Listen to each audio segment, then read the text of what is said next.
It's our day 3 in Davao. Ha?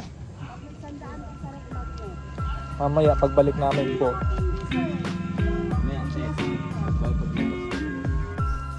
Hello everyone, this is Louie and welcome back to my YouTube channel. So this will be the last part of my Davao travel series. At ipagsasama ko na lang yung mga videos ko for day 3 and day 4. Kasi wala naman ako masyado ng nakuhang video for these days. So on the first part of this video ay samahan nyo kaming mag-tour sa loob ng Philippine Eagle Center. Ano ba yan? Ang daming bloopers. Samahan nyo kaming tuklasin ang iba't ibang mga uri ng hayop at halaman sa loob ng Philippine Eagle Center kasi napakaganda talaga sa loob ng lugar na ito kasi ang daming mga puno, napakalaki at andun din yung mga iba't ibang klase ng hayop at yung mga syempre pinagmamalaki nating Philippine Eagle. So, ano pang hinihintay nyo? Tara na at samahan nyo kaming maglibot dito sa Philippine Eagle Center. Let's go!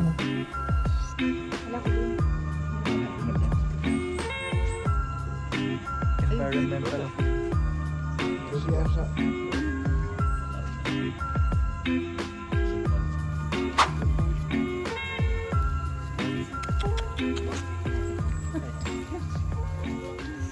Si Bantatay.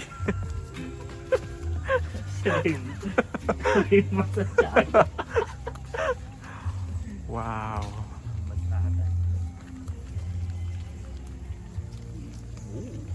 Ganda.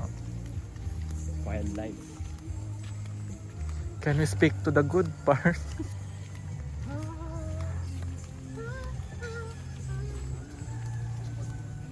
Nandito kami ngayon sa Philippine Eagle Sanctuary.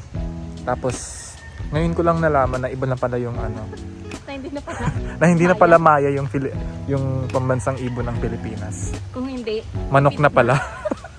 Manok. Hindi, agila na. Kailan pa ba naging agila yung pambansang?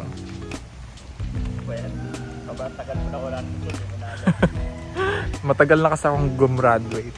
Kasi ang alam ko talaga maya.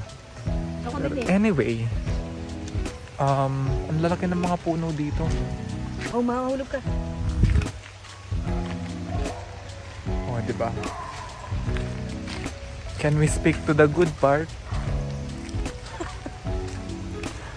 Ayan na, Philippine Eagle Center. Welcome to Are we go? We are go at the Philippine Eagle Center. Yan, amazing. Madulas. Walang tanga. Bawal ang bobo. Ay, taray. Oh. Ikaw ba alam mo ba ang pambansang ibon? Chili bird. Hindi. Chili bird. Honor chicken cubes. Lechon manok. Oh, picture daw tayo. Anong pangalan niya? Si Dakila?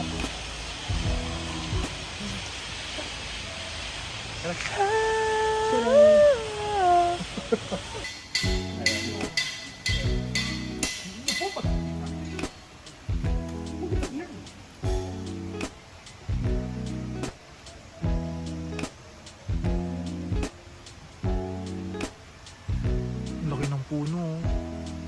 Wow. Laki. And welcome to the Philippine Eagle Foundation. Eagle Center. Okay. Pero magsi-CR muna tayo. Kasi ihina din ako. Poops nila. Ay, ito yun.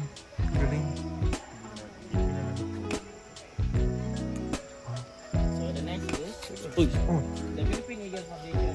This is a source of fund from donation. Dito po, you can donate 5 characters. 1,000 pesos valid for 3 years. Magbinig ka na, makikita ang pangalan mo dito. Beware of snakes daw. Beware of snakes.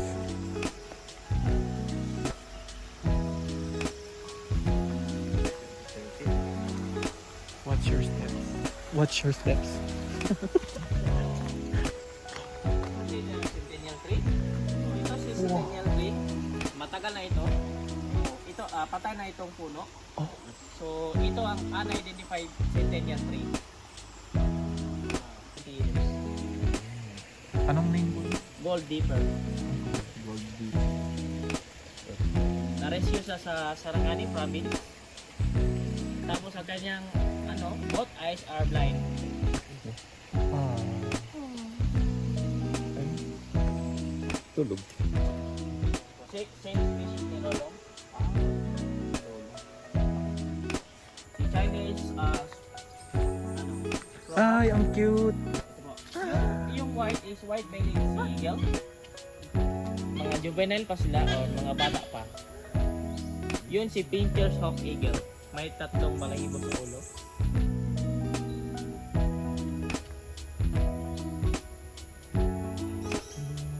Pwede nyo yung punan.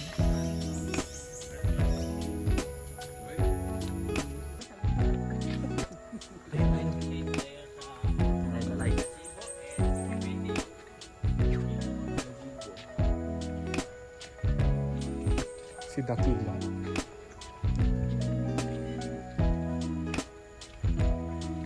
Gazebo.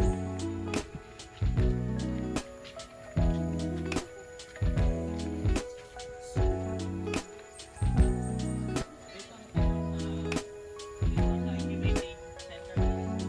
nag-incubate ang mga eggs. Pero restricted area.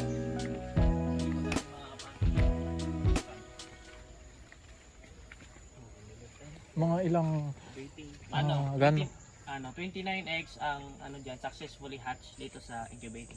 Gano'ng katagal po yun bago mo? Produce sila ng 1 egg every 2 years. Tagal. Tapos Matagal. 29. Isang egg lang. Opo. 1 egg every 2 years.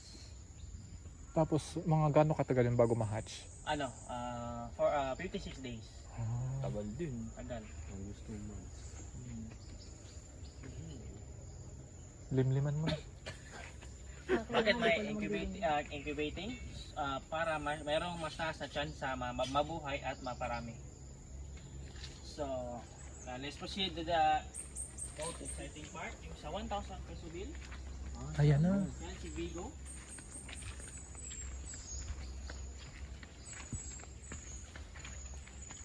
Ito po siya. So, binago nila yung 1L project kasi yung sasabihan ng mga Chinese is malas daw yan kasi napakan yung mga pangalan. So, isa si Vigo, male, na ito ng March 7, 2010. Yan po sa 1,000 peso bill. Siya ang pinili ng Bangko Sentral ng Pilipinas sa bagong 1,000 peso bill. Wala na po kami 100. Si Vigo ay na-release sa Bukidnon, 8 months old. So, binalik siya dito kasi siya, ang kanyang mama is si LDI nandoon. Mamaya, madadaanan. Ay yung papa niya is si Chai, na smuggled sa China.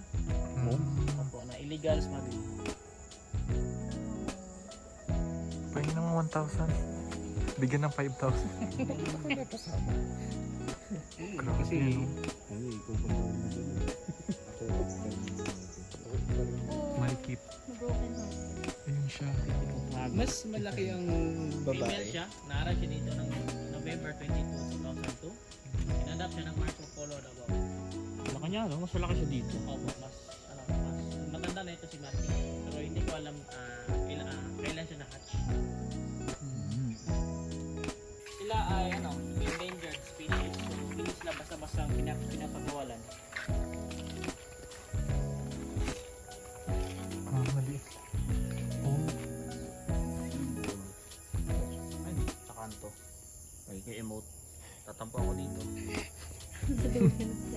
Dito lang ako. Lahi is critical endangered. So hindi sila basta lang pinapakawalan. So ito si Lakwe, male, na-arrive siya dito in Philippine Eagle Foundation in 2003. Adopted siya ng Lakwe Dragon Corporation. Saan po siya galing? Ano na rescue. Pero hindi ko alam saan lugar. Pero dito lang din sa Mindanao. Oo. Kung malaki yan, paano kayo isa? Naka-ano yung mata oh. Naka-zoom. Naka-zoom sa pores ko. Ang lalaki daw. Kala niyo, durian bite. Naulugan siguro ito ng parang. Kilay is life. Cutie. Skincare reveal naman siya.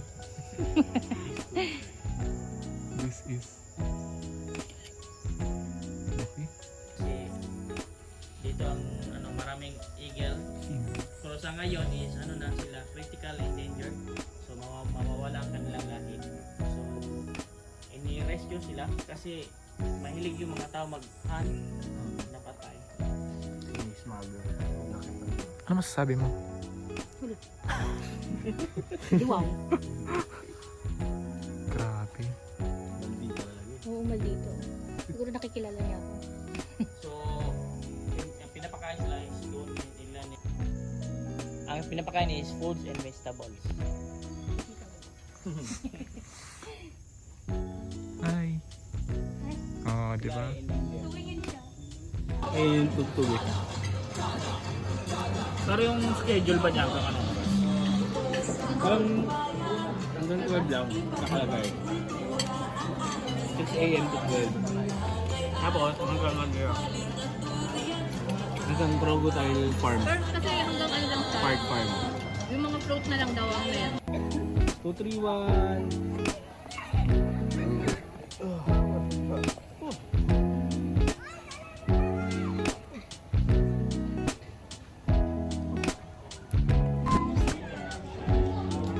So for our day 4 ay ang tour namin for this day is yung tinatawag nilang Buddha tour or the Bukidnon and Davao tour. So on our first stop, we went to this place called Sonnenberg to witness the Sea of Clouds. Actually, sobrang ganda ng Sea of Clouds na makita, no? Kasi nakaka-relax siya and sobrang layo niya from the city proper kasi kinailangan naming gumising ng 4 a.m.